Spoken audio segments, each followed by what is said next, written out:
कैसे तैयारी होगी, अच्छे मार्क्स कैसे आएंगे। जैसे जैसे समय गुजरता जा रहा है टेंशन बढ़ती जा रही है। कहीं आपके मन में भी तो ये सारी बातें नहीं आ रही, कहीं आपको भी तो ये नहीं लगने लगा कि अब बहुत देर हो चुकी है। देर नहीं हुई है दोस्त, हाँ एक गलती जरूर हुई है कि तुमने अपना समय पहले सही से इस्तेमाल नहीं किया। लेकिन अभी भी इस गलती को सुधारा जा सकता है, क्योंकि दुनिया में हर चीज दो बार होती है, एक बार हमारे दिमाग में और दूसरी बार हकीकत में। तो सबसे पहले तो ये बात अपने दिमाग से निकाल दो कि अब कुछ नहीं हो सकता, अब बहुत देर हो चुकी है। जितना भी समय बचा है उसको ये सोचने में तो बिल्कुल मत गंवाओ कि काश मैंने पहले पढ़ लिया होता। जो हो गया वो हो गया, उसे भूल जाओ और खुद से ये वादा करो कि आगे फिर कभी ये गलती मत दोहराना। बंद कर दो रोना और बंद कर दो पछताना। अब जितना भी समय बचा है उसका दिल से नहीं बल्कि दिमाग से इस्तेमाल करो। सब कुछ पढ़ने की बजाय केवल इम्पोर्टेंट टॉपिक पहले पढ़ो। पिछले साल के पुराने पेपर पर रिसर्च करो, नोट करो कि क्या पढ़ना जरूरी है और क्या पढ़ना जरूरी नहीं है,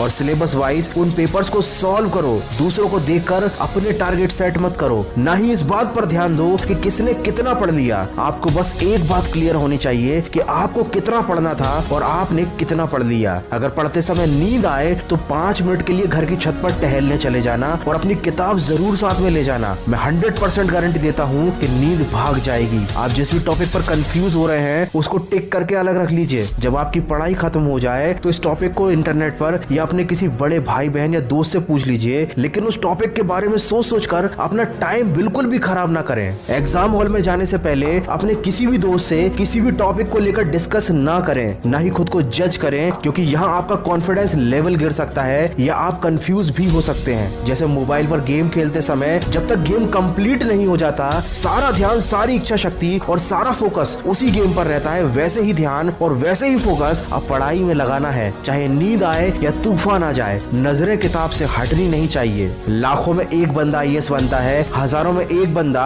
अच्छी बॉडी बना पाता है, क्योंकि ये लोग दर्द सहते हैं, तकलीफ सहते हैं। इनका फोकस अपने लक्ष्य से नहीं हटता, इनका ध्यान आने वाले रिजल्ट पर रहता है, और तुम्हारा ध्यान भी आने वाले रिजल्ट पर ही होना चाहिए। कोयला भी हीरा बनने के लिए लाखों साल तक कई टन का दबाव झेलता है। कितनों की तकदीर बदलनी है, तुम्हें कितनों को रास्ते पर लाना है। अपने हाथ की लकीरें मत देखो, तुम्हें इनसे भी आगे जाना है। दोस्तों चीज उतनी मुश्किल होती नहीं जितना हम उसे सोच कर बना देते हैं। तो सोचना बंद करो, पछताना बंद करो। किसने कहा कि दुनिया में करिश्मे नहीं होते? तुम एक बार जी जान से कोशिश तो करो। दोस्तों सिलेबस वाइज पुराने पेपर से इंपॉर्टेंट टॉपिक्स को सिस्टमैटिक तरीके से सिलेक्ट करना बहुत जरूरी है, ताकि आपको पता हो कि क्या और कितना पढ़ना है। इसकी पूरी प्रोसेस मैंने अपने ऑडियो में बताई है। डिस्क्रिप्शन में दी गई लिंक से जाकर आप उस ऑडियो को सुनिए, ताकि आपको कम समय में अच्छे मार्क्स लाने का मटेरियल मिल सके। तो दोस्तों माना कि समय कम बचा है, लेकिन अब भी अपने एक सेकंड का बिल्कुल सही इस्तेमाल कीजिए और परीक्षा में ऐसा रिजल्ट लाकर दिखाइए कि सारी दुनिया देखती रह जाए। मैं मिलूं